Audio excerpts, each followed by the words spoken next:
Bismillahirrahmanirrahim. Assalamualaikum warahmatullahi wabarakatuh. Alhamdulillahi rabbil alamin. Wa bihi nasta'inu ala umuri dunya waddin. Asyhadu an la ilaha illallah al-malikul haqqul mubin. Wa asyhadu anna sayyidana Muhammadar Rasulullah as-sadiqul wa'dul amin. Amma ba'du. Pengurus masjid yang kita muliakan, yang telah berkenan menjadi pelayan di rumah Allah yang penuh berkah ini, sehingga kita dapat menikmati beribadah dengan suasana yang begitu indah, sejuk dan nyaman. Kita doakan semoga semua ikhtiar pengurus kita dibalasi oleh Allah dengan surga hendaknya, amin ya rabbal alamin. Istimewa kepada seluruh jamaah yang telah memakmurkan masjid ini, sehingga apa yang kita cita-citakan, lokasi tempat kita ini menjadi berkah melalui masjid ini, terwujud. Ulah masyarakat kita, jamaah kita yang senantiasa terpaut hatinya ke rumah Allah ini. Doa kita kepada Allah, semoga Allah jadikan masjid ini kelak menjadi naungan bagi kita di yaumil mahsyar, amin ya rabbal alamin. Bapak-bapak dan ibu-ibu sidang jamaah salat subuh tamu Allah yang berbahagia, pagi kini kita mulai mengkaji tentang perkara salat. Salat perlu dipahami beberapa aspek sebelum dikerajokan. Ada yang disebut dengan syarat sah dan syarat wajib solat. Syarat wajib dan syarat sah beda. Harus duduk pakai rokok dulu baru solat itu bisa dikerajokan. Kalau syarat belum terpenuhi, haram hukumnya solat. Tak ada nilai solatnya, berdosa malah kita solat kalau syarat solat belum terpenuhi. Yang kedua disebut dengan rukun solat. Rukun itu batang tubuh solat, mulai dari niat sampai salam. Ada ulama mengatakan rukunnya 18 ketika tumakninah dijadikan rukun.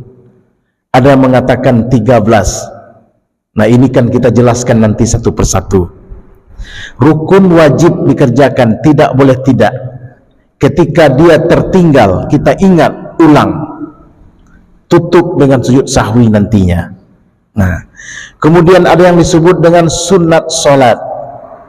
Apa saja yang menjadi sunnah dalam solat, sehingga kalau dikerjakan semakin sempurna solat kita.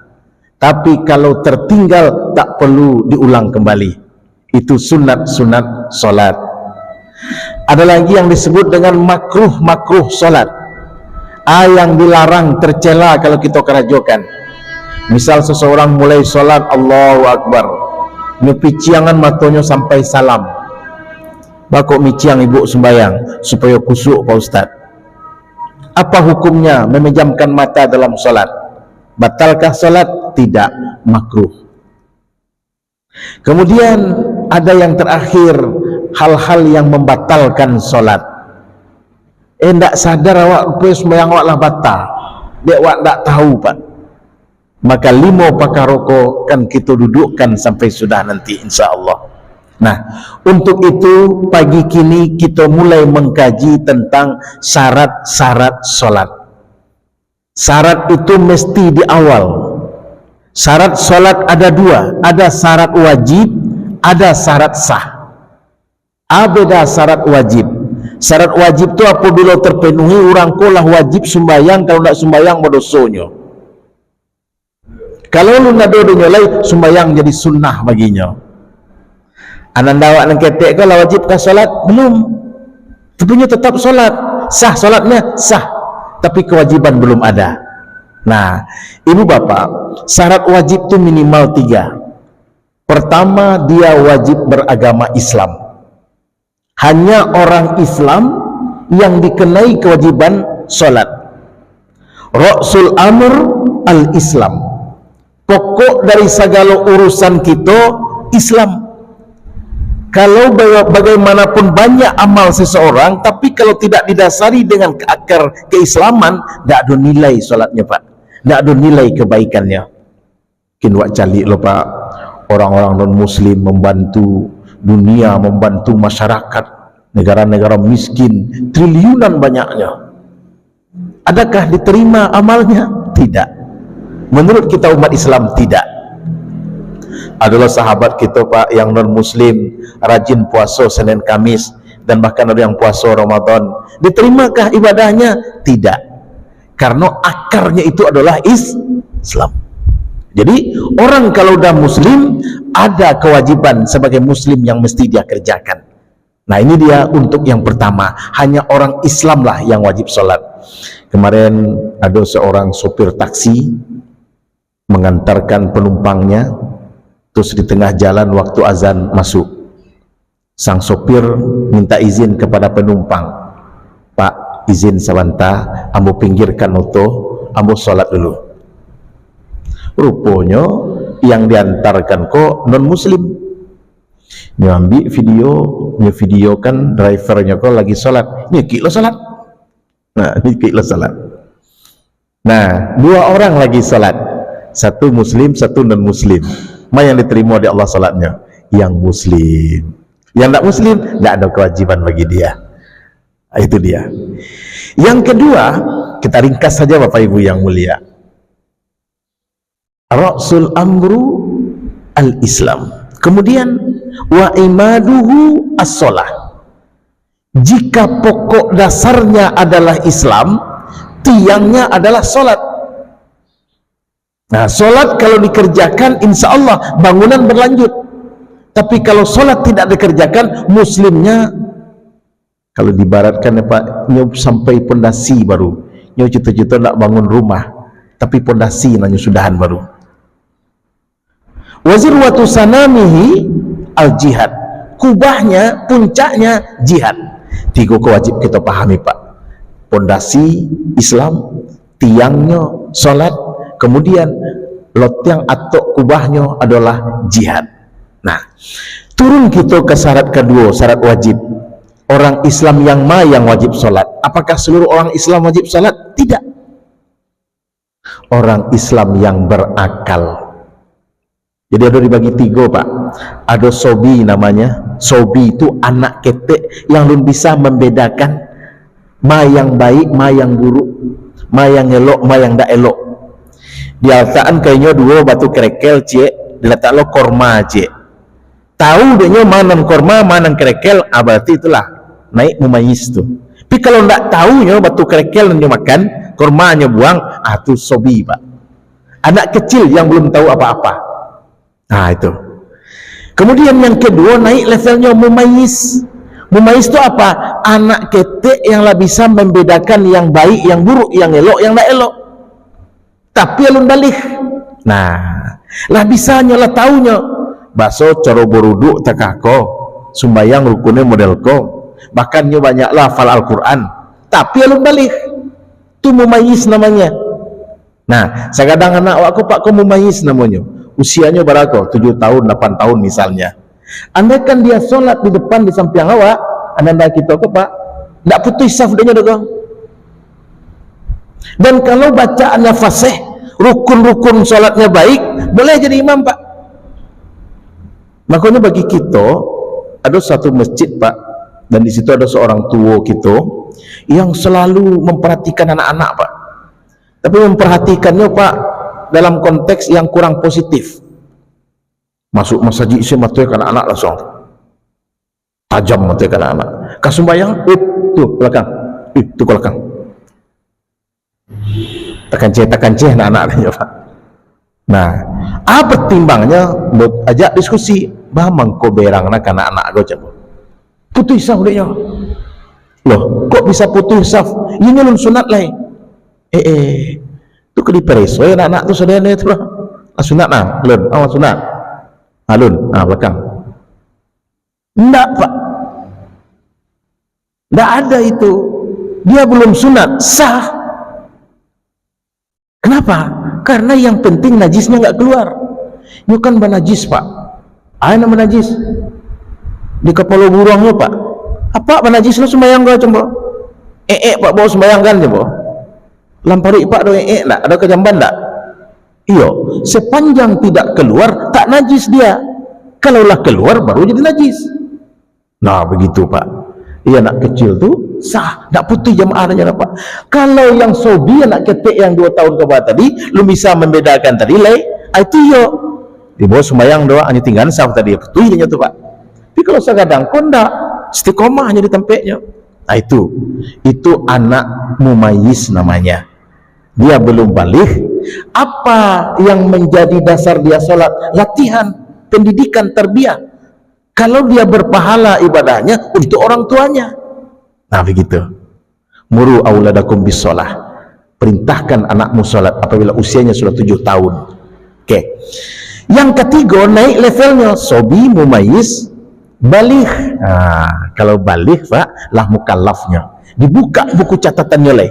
Kalau nyo solat lah untuk dirinya leh. Kalau ndak sembahyang dosa lah tiba dijatuh akhirnya. Ciri-cirinya kalau padusi alami pak datang bulan. Usia 9 tahun kateh lah mulai ada padusi dan datang bulan. Kalau lah mulai dia menstruasi berarti sejak saat itu nyolah baligh. Nah, kebalikan kolah membedakan status hukum kayaknya. Yang tadi anjuran, kinilah kewajiban. Itu perlu kita pahami pak, anak-anak padusi. Ba'alo kajian tentang haid, nifas, wiladah, itu perlu kita dudukkan suatu waktu nanti. Laki-laki, itulah ihtilamnya. Seluruh laki-laki pasti mengalami pak. Karena itu tanda kebalikan secara alami. Ihtilam itu dia mimpi basah. Jadi kalau mau istilahkan sederhananya, kalau padusi, inyo yang didatangi bulan.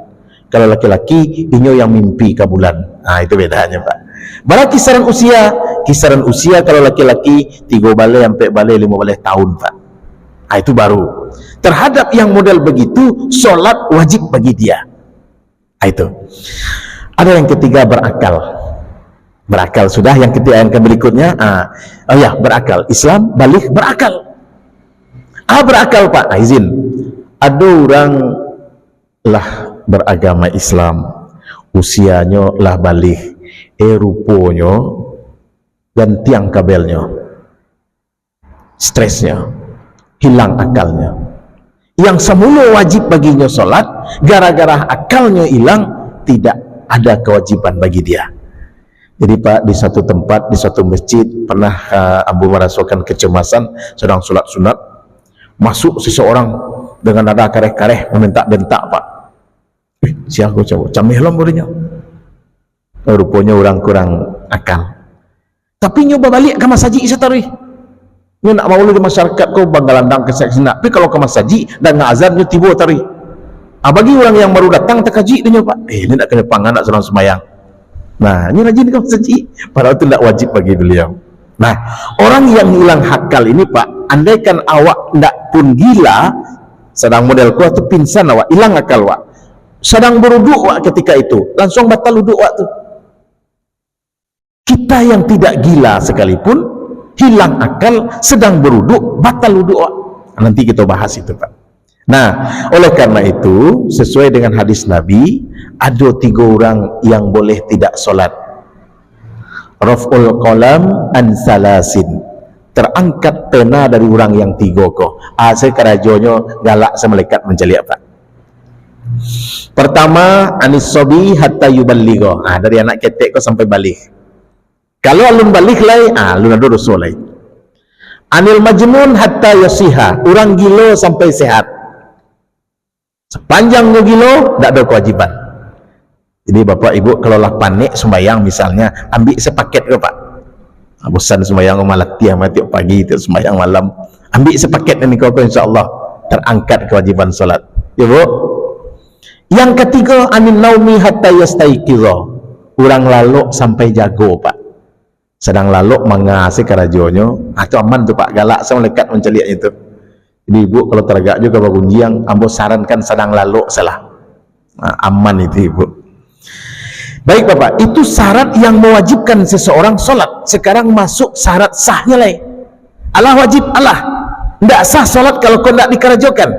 Yang pertama, wajib mengetahui masuknya waktu solat. Sumbayang jangan dikira-kira sewaktu Pak. Alah masuk ke ya? Rasa-rasa lah mah yang selesai.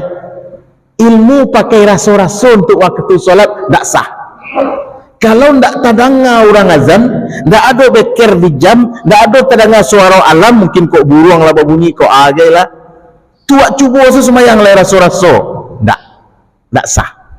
Harus berbasis keyakinan dan kepastian.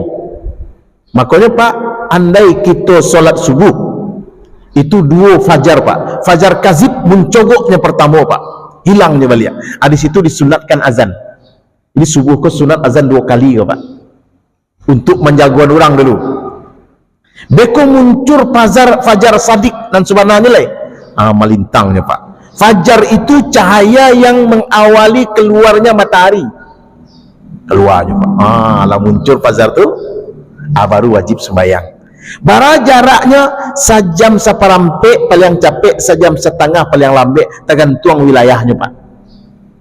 Ini jangan dipalamu-lamuan. Jam 6 tu baru ke sembahyang subuh tu, sembahyang subuh ini namanya tu.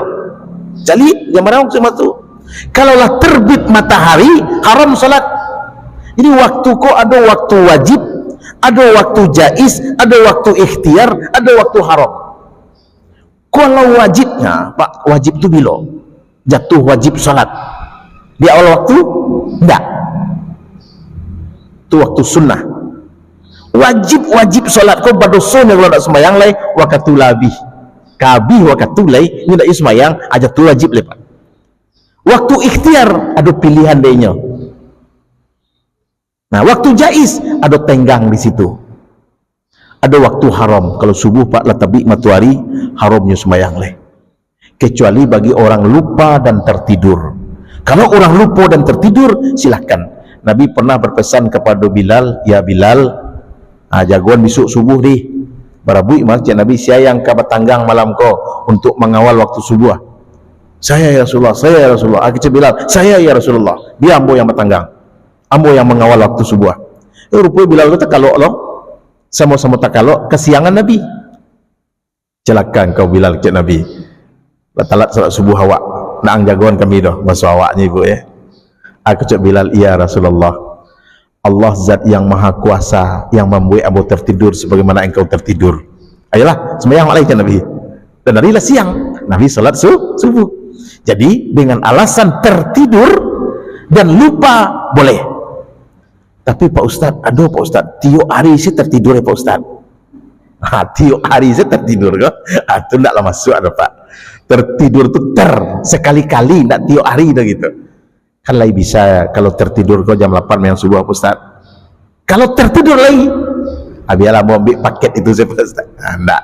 Kalau lagi sengaja, tidak ada perubahan, itulah salah Bapak Ibu. Nah, jadi kalau ada orang sholat, lah kau ya, rasul-rasul lah, jangan. Nah, kalau zuhur Pak, tagakkan benda, kok pena, kok kayu lah.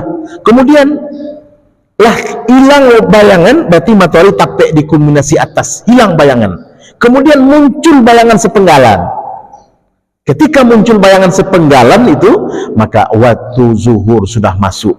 Andaikan bayangan panjangnya sudah sama dengan benda yang ditagakkan, waktu asar yang masuk. Nah, itu Pak. Kemudian muncul syafa' yang merah kuning di langit, waktu maghrib yang masuk. Begitu. Hilang syafa' yang merah di langit, hilang maghrib, masuk isya. Alah ada saya tanda di alam Pak. Tapi kini tidak ragu alai. Paling jemaah bertanya, Pak Ustaz, ada masjid yang azan subuhnya jam 5 kurang. Ada masjid yang azan subuhnya jam 5 lewat sekian. Jeda waktunya 8 minit. Gitu Pak ya. Yang mana kami turian? Ibu, kalau tempatan di Siko, ikuti di mana kita tinggal, beribadah sesuai dengan di mana wilayah awak tinggal. Kalau di Malaysia Pak, kini kalau yang subuh ramai Pak, subuh jam 6 lewat 7 Pak, lah siang hari baru main subuh orang. Ya begitu waktu di situ. Kalau maghrib Pak lah jam 7:30. Itu Pak, tak itu. Dan itu memang ditentukan oleh Allah, bukan ketentuan awak. Nah, kalau kita solat subuh dengan 2 varian, masjid tampatan awak ko solat subuhnya jam 5 lewat sekian. Itu yang kita panutkan. Sinalah sembahyang, biarlah awak di siko, tidak tinggal awak. Iya tinggal awak, tapi awak yakini waktu ko yang betul. Apa itu? Kalau menjawab azan ni mayang rancak Pak Ustaz. Azan sinan terengah dewa lu lah itu waktu gusis ko jawab. Enggak. Kalau soal jawab azan di marang azan terengah jawab. Di mana terengah azan jawab. Tak perlu lo atau nak masajid dan terlalu dia masajid dan sana jawab ciknya. Nak lah terkait itu dah. Ya. Jadi Pak, tentukan wajib masuk waktu. Yang kedua, wajib suci 3 hal. Suci badan, suci pakaian, suci tempat. Itu wajib Pak. Sebelum suci badan, pakaian dan tempat, jangan sholat. Haram hukumnya sholat bagi orang yang tidak suci 3 hal ini Pak. Nyo sholat serawanyo kena pacak ke gambarnya Pak, haram. Nyo sholat sudah pipis menetes cerawanyo karena celana dalamnya, banajis nyo sholat, haram. Nyo sholat di mukonyo ada tai cacak ke, ko age ci ayam ke, ko age, nyo sholat di situ, tidak boleh. Nyo sholat rupanya tidak beruduk. Nah, haram Pak. Kesucian badan, nah ini dia. Ada kala yang membuat tidak suci itu najis, ada kala hadas. Itu beda Pak. Hadas itu maknawi, tidak nampak. Najis nyato. Mana najis? Kayak ban awak jaleh, mauniang awak jaleh. Kalau hadas tidak nampak. Nyo berhadas mah. Nah, hadas besar, hadas kecil. Nah, untuk menyelesaikannya kok beda pula Pak. Kalau hadas selesai dek wuduk, najis tidak bisa dek wuduk. Awak punya anak ketek, terus kejambannya di tangan awak. Awak sedang berwuduk, batal tidak wuduk awak denya? Ibu, batal wuduk awak? Tidak. Cukup ambil air basuh. Rasulullah sedang menggendong bayi, pipis bayi ko di lengan beliau. Beliau ambil air, beliau siram, dah selesai. Waktu itu Nabi sedang duduk di masjid dengan sahabat, datang orang Badui, tai ke jamban saya ke masjidnya Pak. Kok jamban nyuruh itu? Nampak ada sahabat, kanyolalah ada sahabat. Kata Nabi, biasalah, jangan dikajal oleh, biar selesainya ke jamban. Tujuannya Pak, kalau dilalah tu pete-petenya aja boleh putar lari selingkah masjid berkota tambah banyak kan airnya. Pak dia asal sampai sudah kecek Nabi ambil air sembe siram, selesai. Nah, satu kali Nabi dalam solat, beliau solat pakai sendal, beliau buka sendalnya, sahabat yang lain juga buka sendal. Selesai solat Nabi bertanya, kalian bakok buka sendal lah? Kami melihat engkau buka sendal ya Rasul. Kata Nabi, aku beda. Lagi sholat tadi Jibril datang. Jibril memberitahu kepadaku bahwa di sandalku ada najis. Makanya aku buka. Kalian selama suci bawalah. Begitu Pak. Akhirnya apa? Di diri awak wajib bersih dari hadas dan najis. Cara mensucikannya, kalau najis lah diatur. Najis besar dengan disamak misalnya.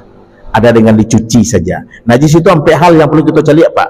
Zatnya, jaleh tonggoknya, baunya dicium, bau je lah, amis ke apanya. Kemudian rasanya, ala pernah mencoba rasanya lon? Alun, coba lo berkoba apa? Kemudian warnanya, melakik je warna leh. Kau dulu barang kau leh mah.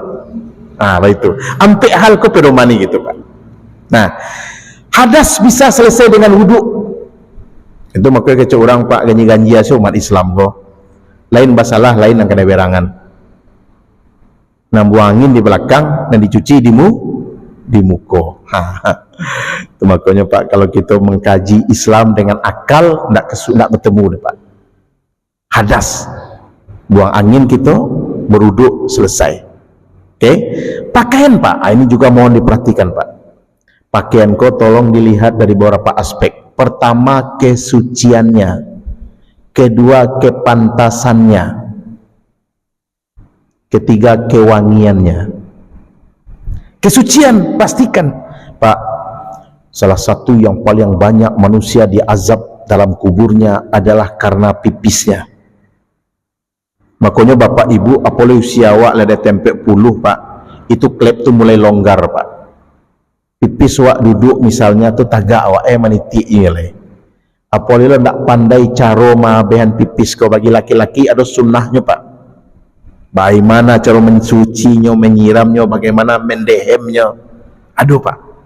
Makanya, Pak, kalau awak perjalanan jauh misalnya, atau usahakan setiap akan sholat, jangan malu, jangan sungkan. Ambo mau piasokan, Pak, setiap ke sholat, mau pereso celana dalam tu dulu. Punya awak, sagan lo awak, tidak ada citor, Pak. Cium, Pak. Boleh perjalanan jauh. Cium. Aku bawa iya biasa kok. Aku lain lo iya kok, mah. Dan bau pipis terasa, Pak. Ya, Bu. Kalaulah jaleh bau pipis, boleh dipakai? Boleh. Kok boleh, Ustaz? Cuci dulu. Cuci tentang dan bau itu dulu. Boleh. Basah apa, Ustaz? Tidak maaf.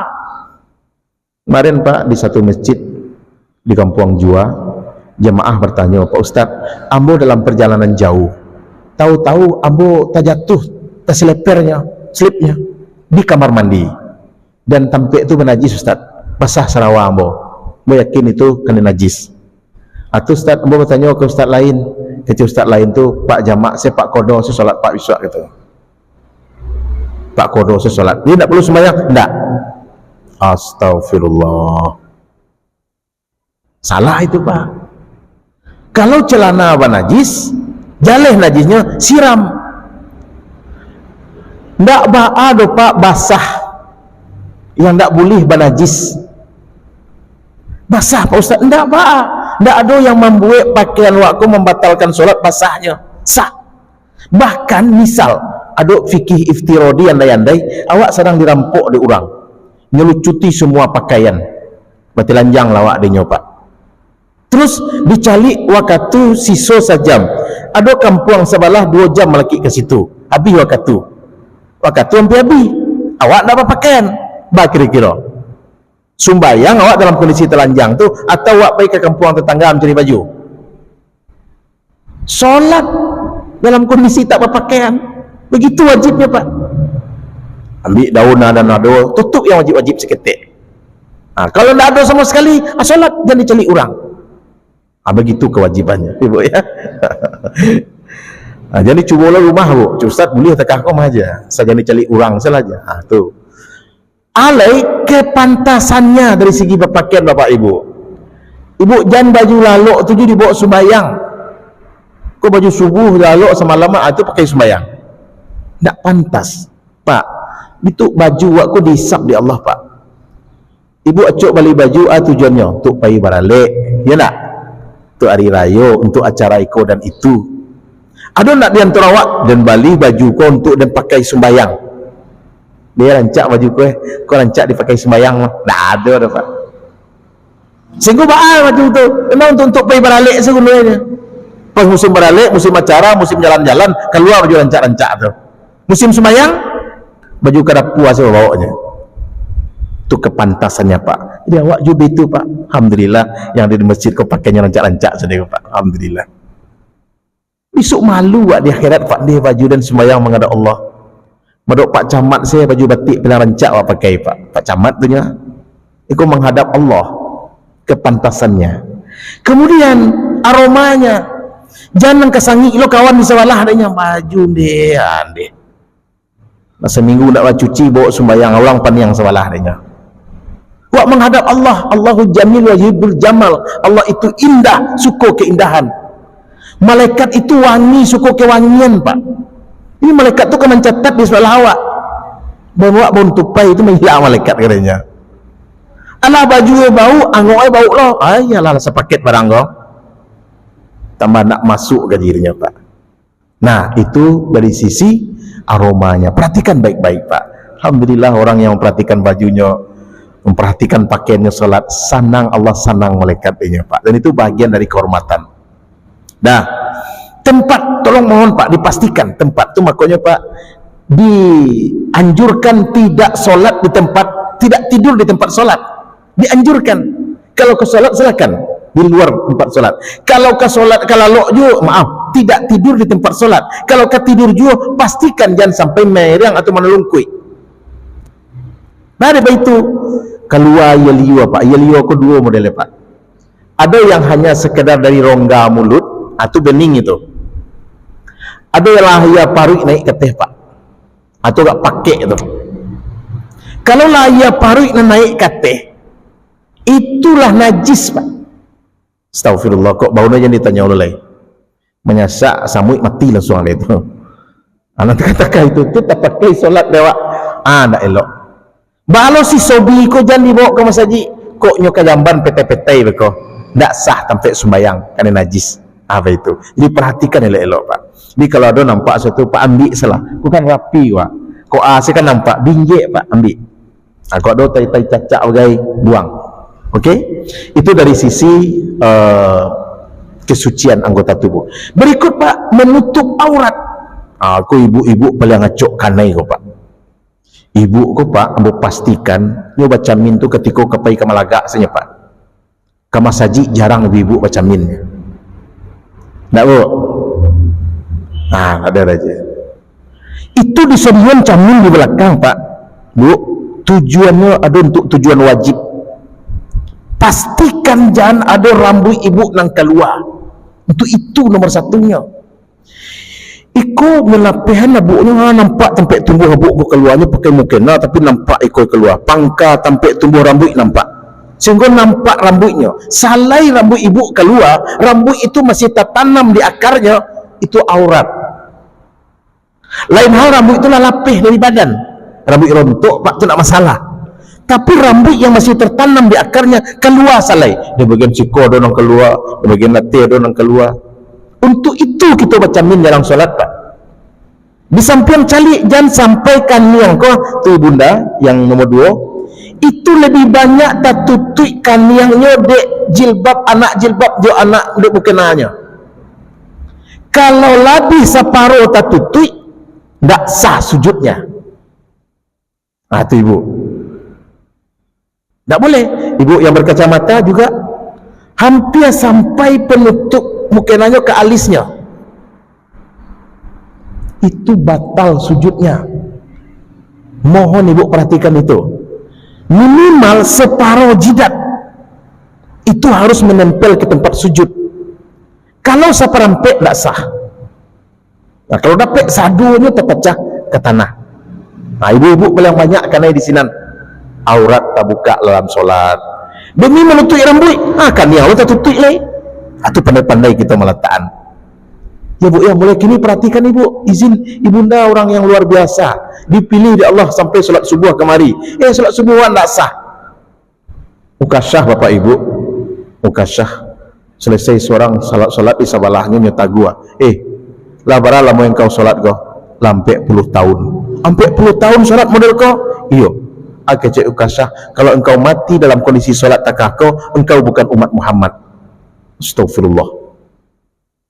Pada itu solat engkau rukunnya tak sempurna. Hadis Nabi, ada seseorang solat 60 tahun tidak satu rakaat pun diterima oleh Allah. Jangan sampai tak itu. Ya Bunda. Jadi Bunda mohon nanti anak jilbab ibu tu biar hilangan. Anak mukena tu hilangan saja. Nah, kan yang go separuh wajib terbuka. Terus dimacok pada siko kanai tangan nilai ketika takbir misalnya terbuka ikonnya. Yang boleh terbuka tapak tangan. Di kalangan Imam Hambali juga boleh punggung tangan. Karena menutup punggung kau nak payah, nak mungkin lah. Maka tapak tangan dan punggung tangan. Jadi dihitung tapak tangan tu iko dan iko. Di kalangan Syafi'i tak batin tangan tu ditutupian tangan kau. Yang tak nampak itu yang batin tangan. Hanya itu yang boleh terlihat. Maka ada kalangan ulama dan itu diamalkan oleh pengikutnya, hanya ikut yang boleh nampak, punggungnya tak nampak. Itu mukanya pakai sarung tangan atau pakai ba'ala gitu. Ada orang lain membulihan nampak, ada orang solat di jilbab dalam, saya tu pakai manset dalam solatnya itu. Karena boleh ikut nampak. Ketika ibu sujud, ya Allah banyak tapak kaki ibu terbuka. Tapak kaki ibu terbuka. Tapak kaki itu aurat. Ini tapak tangan yang boleh terbuka, bukan tapak kaki. Model-model itu Pak. Bagi laki-laki, silakanlah dari bawah lutut lagi sampai ke atas pusat. Itu paling rendah. Pada itu sampai Ustaz, ada orang sembahyang di tempat kerja pakai singlet sebab. Boleh. Pakai sarung kontuang boleh. Asal jangan nampak lututnya di atas pusat. Cuman kesopanan tak ada. Wajib menutup aurat. Ada orang solat Pak Ustaz terus pakaiannya membayang-bayang kulitnya, haram solatnya. Artis dulu pergi sembahyang hari raya Pak, viral. Usah tahu saya ibu langsung punya membayang kulitnya, dek pakaiannya kau jarang. Pergi sembahyang hari raya, kecamu nak sembahyang hari raya lalu pergi maksiat namanya itu. Haram solat dalam kondisi begitu. Ya. Boleh sembahyang tidak menutup aurat, boleh. Dalam kondisi darurat tadi. Boleh sembahyang mati lanjang, boleh. Tak ada pakaian sama sekali Pak, waktu itu lampi habis sembahyang lagi. Ambil tanah yang suci, lumuri ke anggota badan awak yang wajib ditutui. Atau ambil daun tutui. Tak ada cialah ya Pak Ustaz. Dia ada daun-daun nama gata Pak Ustaz anusa. Bapak karolok dah sudah tu Pak. Biarlah enggak. Okey, itu dalam konteks menutup aurat. Terus berikutnya adalah menghadap kiblat. Itu Pak, jangan sembarang Pak. Pastikan betul-betul ke kiblat. Kiblat itu ada dua, ada ainul kiblat, ada jihadul kiblat. Zat kiblat tu Ka'bah benar. Bisa kita cari Pak, orang yang di Masjidil Haram nampak Ka'bah dia. Kalau nampak Ka'bah solat, hadapkan ke situ lurian. Kalau tidak, arahnya. Awak masalah di mana Pak? Solat di rumah. Kalau di masjid kau Pak, ikut ada nanti tukang ukur kau. Dengan ilmu falak di ukur kau. Di rumah. Ada orang kemenak pergi muka kiblat ke rumah awak? Tidak. Maka kiblat di rumah tu pasti kiblat agak-agak sini tu. Rasa-rasa ayo kau ke mah. Mencari arah ke masjid, lagi tekah kalau kau mah. Rupanya melenceng. Itu bermasalah. Kalau tidak tepat ke kiblat mengarahnya, tidak sah. Jadi jihad itu Pak, kalau ain pasti lurus. Jihad tu kalau ke melenceng mana, jangan jauh. Itu pastikan Pak. Itu makanya sangat dianjurkan solat di masjid. Kalaupun nak solat di rumah Pak, ada sekali setahun itu untuk memastikan arah kiblat, tanamkan kayu lurus, pancang sekali rumah tu. Dia cara di kompas bisa celik, bisa kalau lebih pasti. Celik di kompas kamari, celik matahari ke situ Itu lebih bingung lah dia. Itu barangkali Bapak Ibu yang mulia. Baik, kita buka sesi tanya jawab terkait yang mau sampaikan. Kalau ada ragu silakan. Silakan Ibu. Ada mic-nya Ustaz? Iya.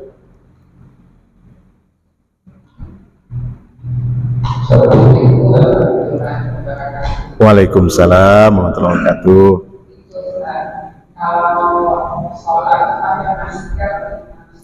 Baik. Satu. Cik saja Ibu. Baik. Iya. Imam itu harus dibaca. Oke. Harus diikuti bacaan imam enggak? Soalnya ada di sini kalau imam baca Al-Fatihah dia ikut ulang.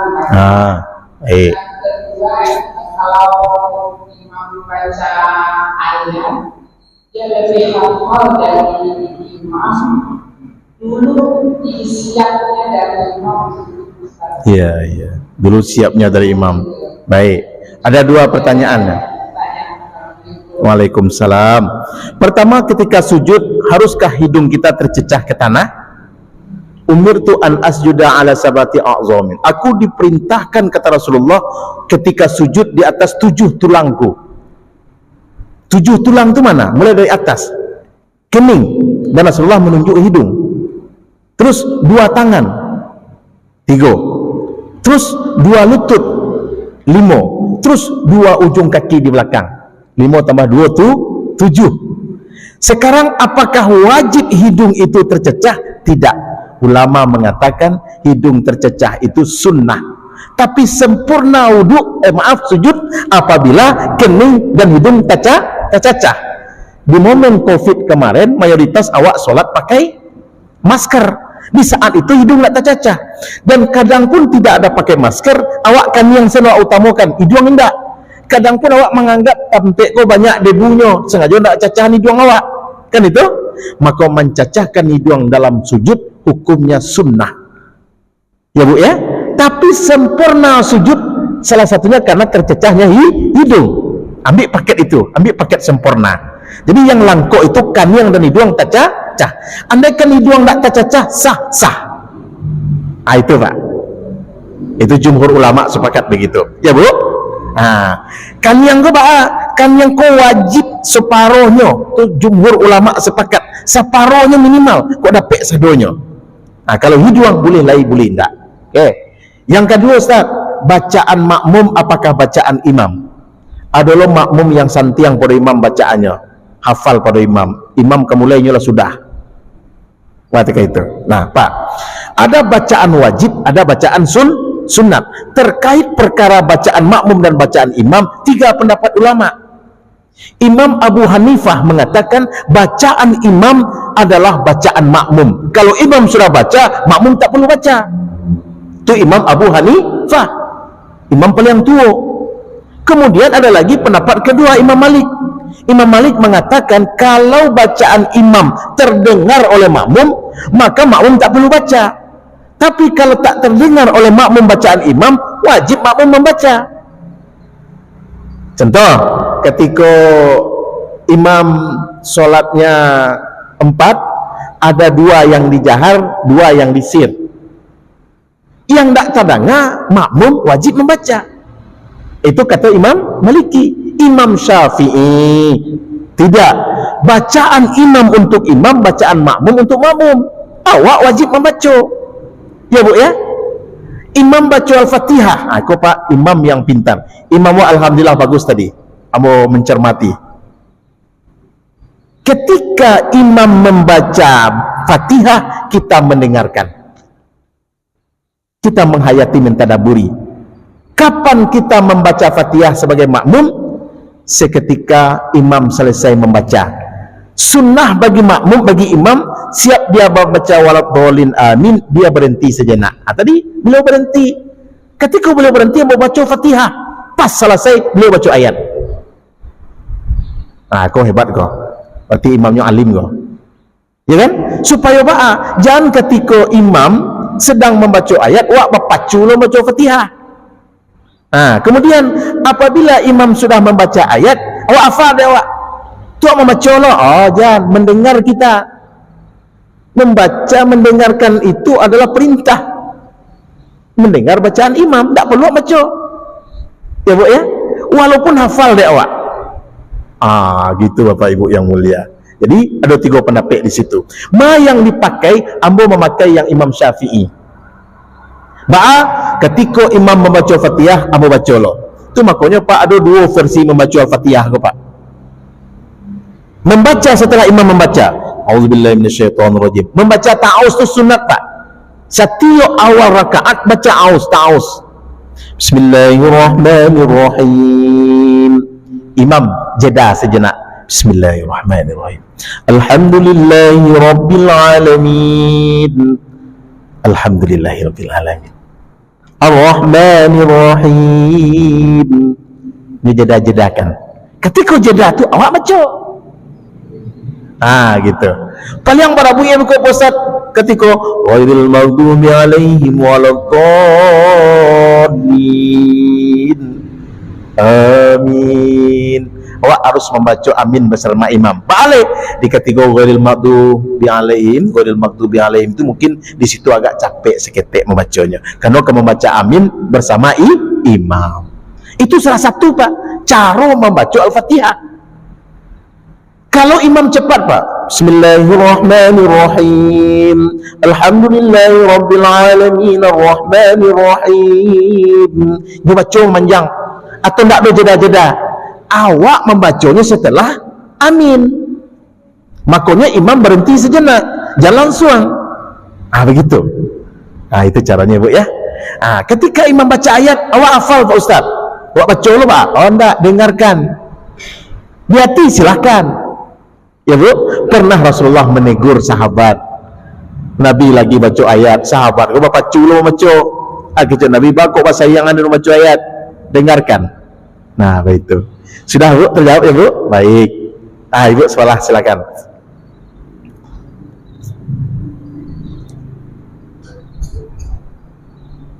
Assalamualaikum warahmatullahi wabarakatuh. Waalaikumsalam.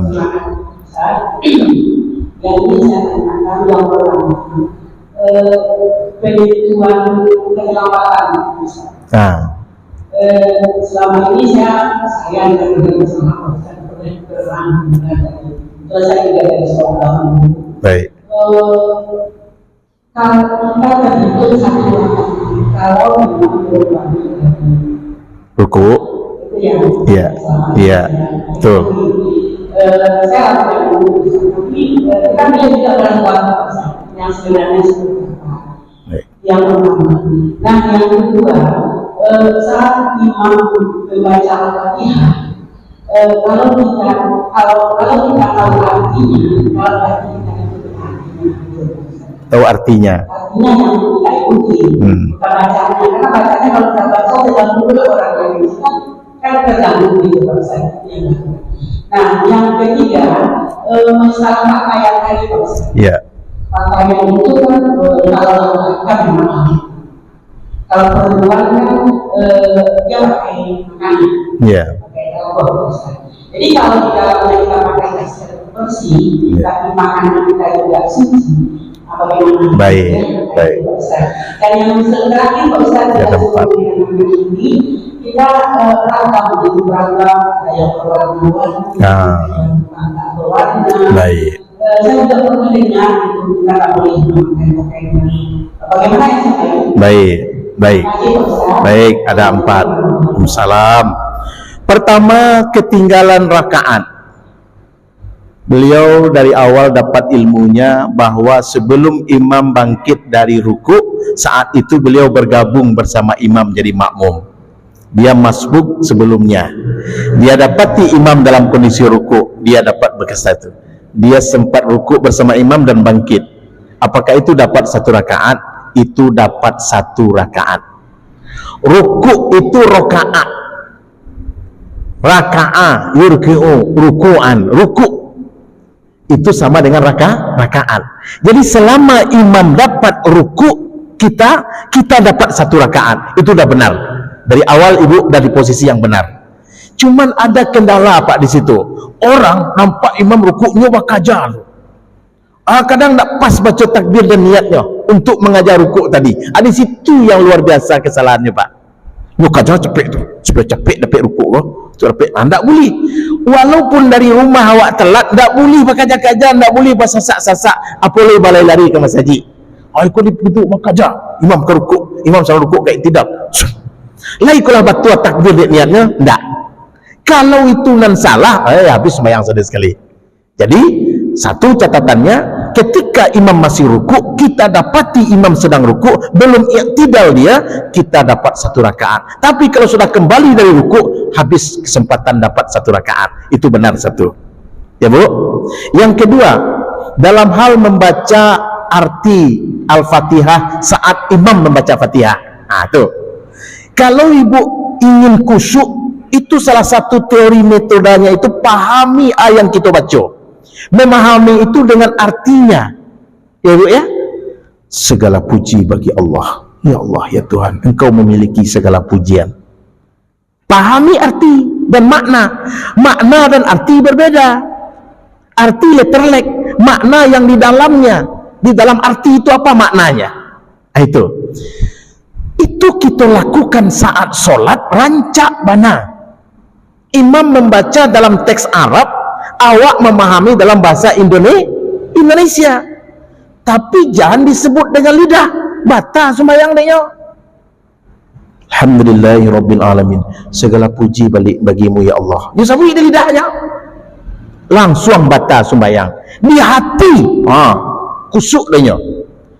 Beko Pak Ustaz lah sudah imam membaca Fatihah, tu baca lah arti tadi balik. Tak betul dah. Lah baca Fatihah lah, arti salah tu.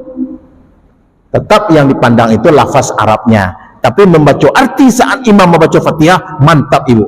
Itu menambah kekhusyukan awak. Ya bu ya? Boleh. Oh, dianjurkan malah. Sehingga nama awang-awang pengenaranya gitu. Nah, berikut yang ketiga. Yang ketiga apa tadi?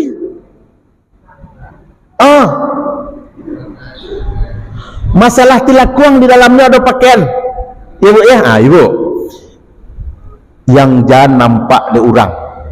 Yang tak nampak di orang silakan awak yang menentukan. Tetapi ingat, Allah melihat yang zahir dan yang batin.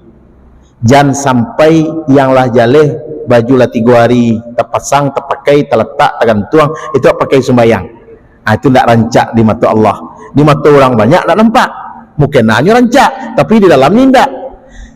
Kalau kami pakai daster, pakai kok, selagi itu suci, pantas dan patut, silahkan. Karena akan ditutup dek mukena. Itu dalaman, silahkan ibu yang tentukan.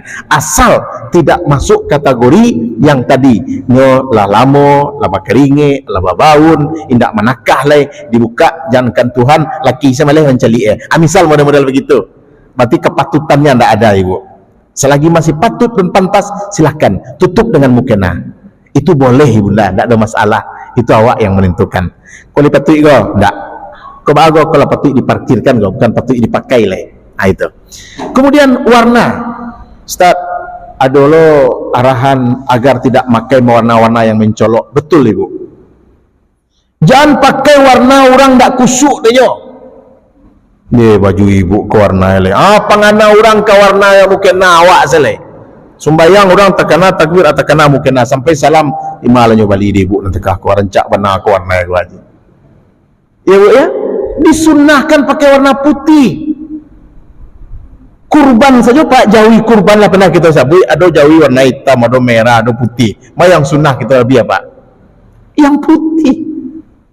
Sebab apa? Tidak memancing perhatian orang. Wah, salah sembahyang tu godaannya banyak Pak. Mau salah satu saya kain sarung bagi kami laki-laki, bagi ibu kan sepaket tuh. Tu kain sarung tu Pak, mau selalu merek ego sudah mau bali yang mau lapihan Pak. Kalau tidak terlapihan, dia mau ambil lipek bagian kateh Pak. Pada itu ni baca ada jemaah di belakang Pak. Cap mangga mah. Cap gajah duduk, dia baca saja Pak. Itu merusak kekhusyuan. Ya Bu ya? Jadi tidak hanya warna, saja. Ikut jemaah kau luar biasa kau Pak. Jemaah dia pengurus masjid kau hebat kau Pak. Disunnahkan tampik sujud ikut tak banyak corak Pak. Kau kan warna nak ada bikin muka dah hebat Pak. Cubalah kalau ada motif-motif. Kau bagian kamu kau Pak sembahyang wak celi kau kau rancak sandi yang kau rancak doa. Kau rancak ukir aja kau ndak doa. Ya Bu ya? Jadi model itu. Jadi model kau tahu beli karpet Pak. Kau hebat kau. Jadi warna jangan sampai membuat awak mencolok dari orang banyak sehingga jadi pusat perhatian awak, hilang khusyuk orang dehnya. Itu yang dilarang Ibu. Wajar-wajar saja. Kalau sebaiknya warna putih. Hijau Bapak Ustaz silakan. Rasulullah suka warna hijau. Ya Bu ya? Oke. Yang lainnya yang laki-laki? Silakan Pak.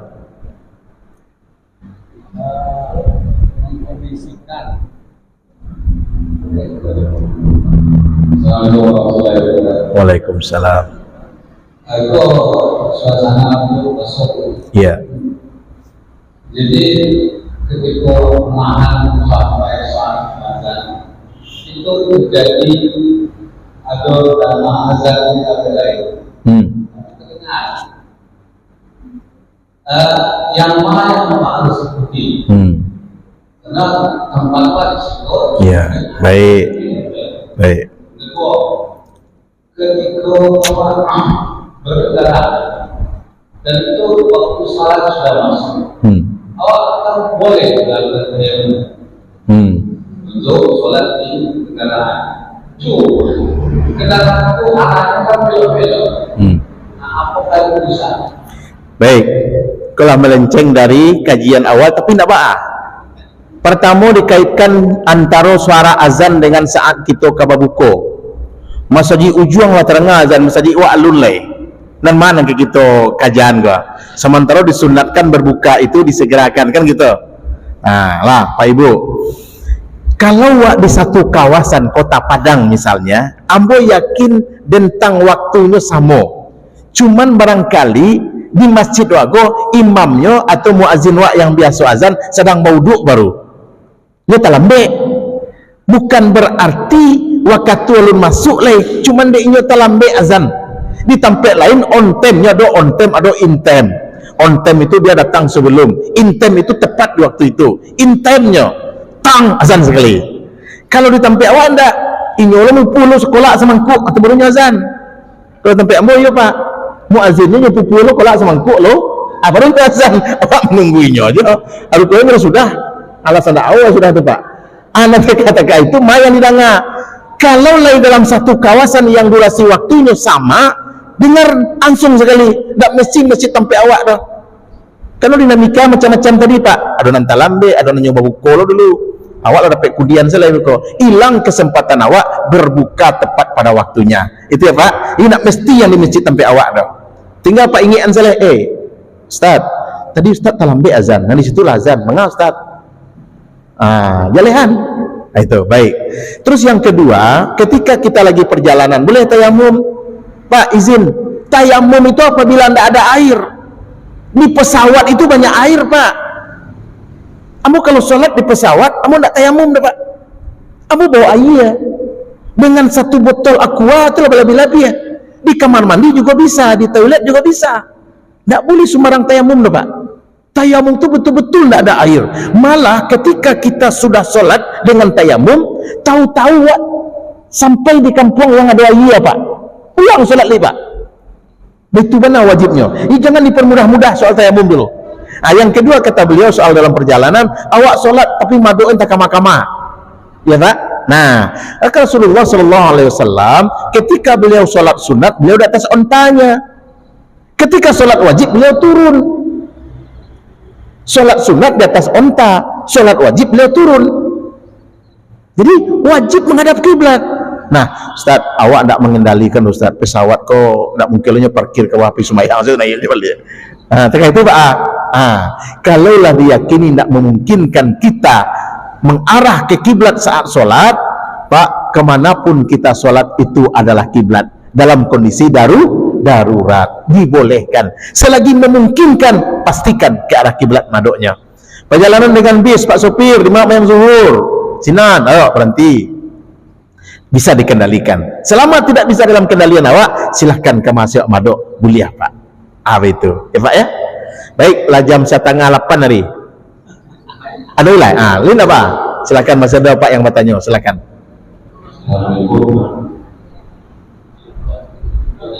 Ya, lah dulu beliau Pak, silakan.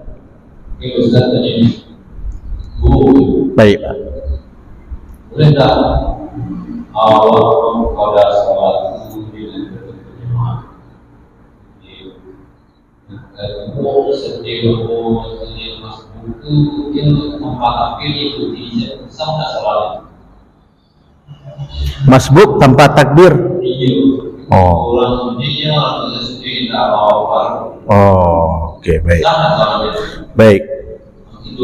Baik. Langsung saya Pak, baik. Oke. Lain mendapati sama. Iya, baik. Iya. Iya. Kita masbuk saf pertama, kedua sudah penuh. Baik.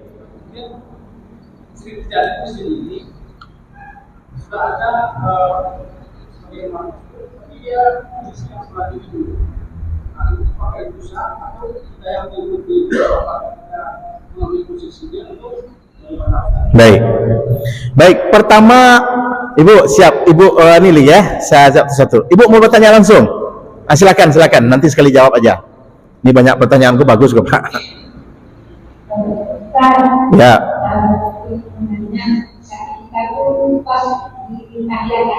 Ya. Ya.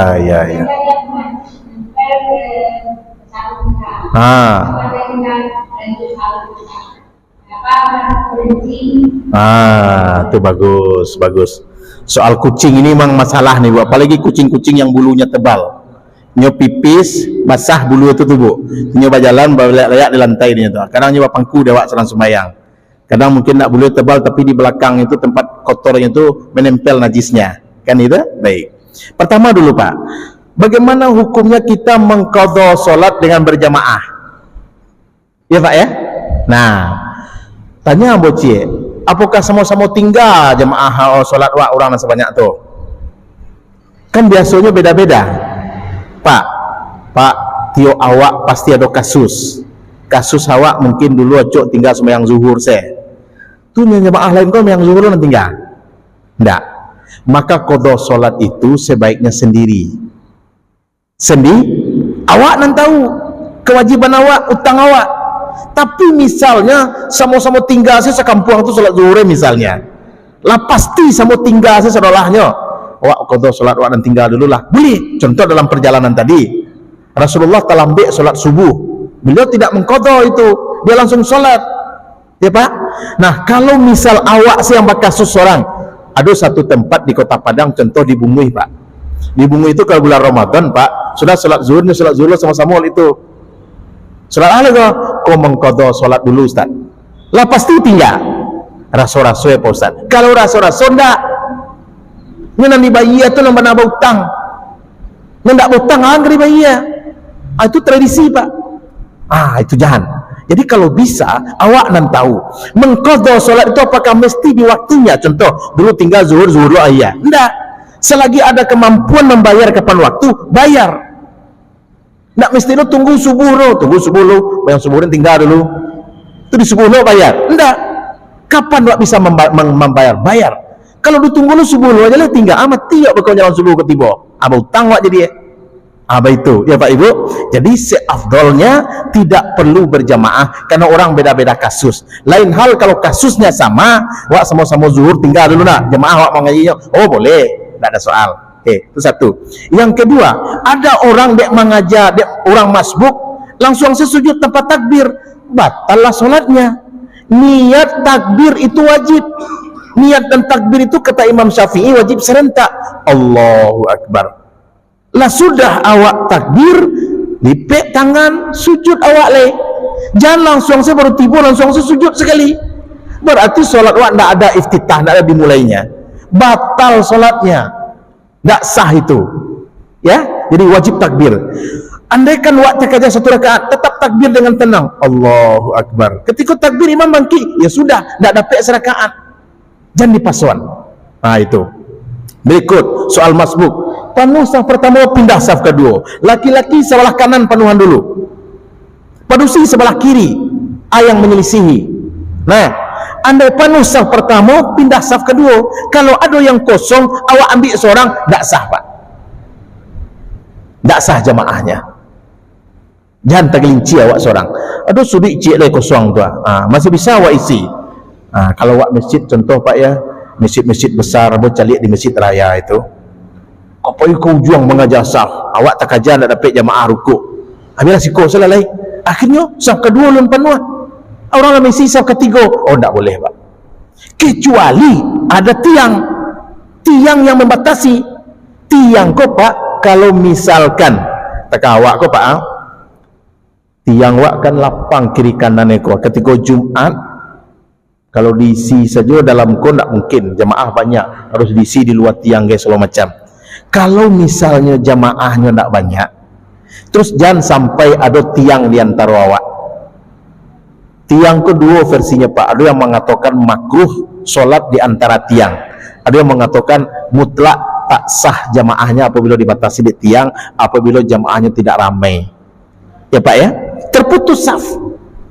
Tiang bisa memutus saf. Nah, jadi kalau misalkan tiangnya itulah menyampiang ke dinding, seorang lain tinggal tersapik, tidak usah disilai. Tidak ada penghalangnya bagi masbuk tadi. Jangan sampai dibuat saf baru sebelum saf dua penuh Pak. Kalau dibuat saf baru tidak sah jamaah awak, terputus jamaah awak karena posisi saf kedua belum penuh. Itu yang kejadian banyak ya Pak ya. Di masjid-masjid lapang kayak itu juga banyak itu Pak.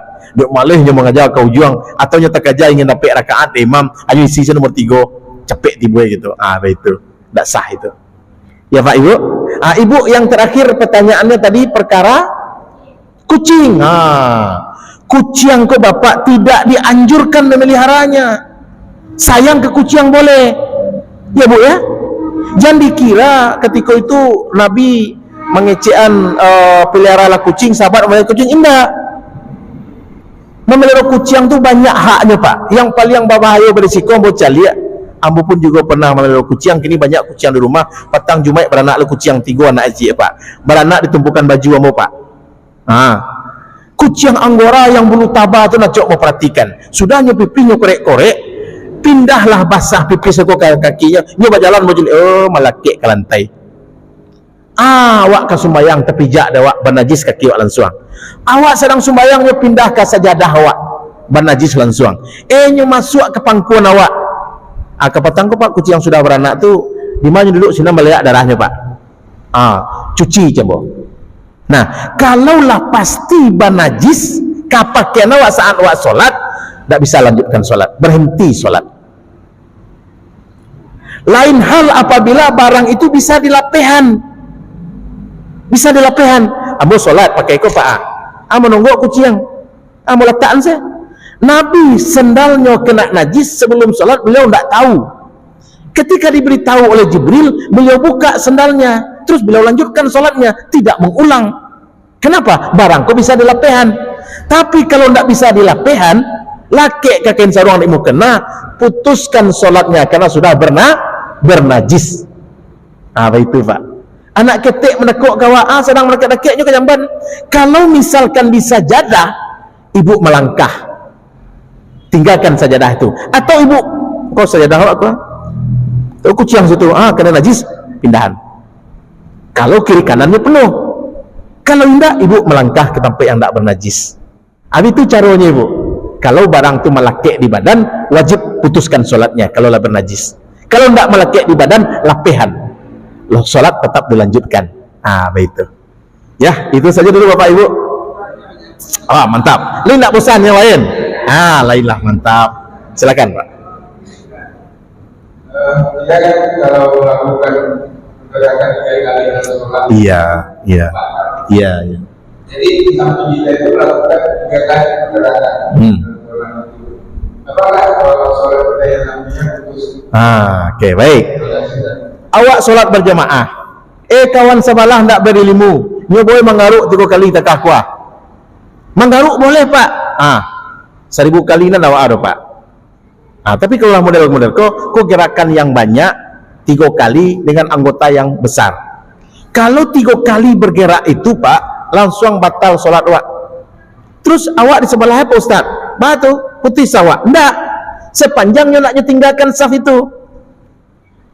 Kalau naknya tinggalkan biasa saja. Bahkan Pak, orang lagi kentut sholat, sagan dia mah ketahuan kentut yang berapa sembahyang selalu. Lah jalih patah sembahyangnya kau, tapi nyo nak tinggalkan sah, bawa di sebelahnya, tak masalah, tak ada terimbas wadanya do. Itu kasusnya surang, awak tetap sah, kecuali nyo tinggalkan sah, nyopai, awak wajib merapat. Yang di muka maju ke muka, atau yang kiri kanan menggeser. Orang yang menyambung saf termasuk yang didoakan oleh malaikat dalam salatnya. Itu ya Pak, tidak ada masalah di situ. Ada lain? Lah, ada jalan Pak?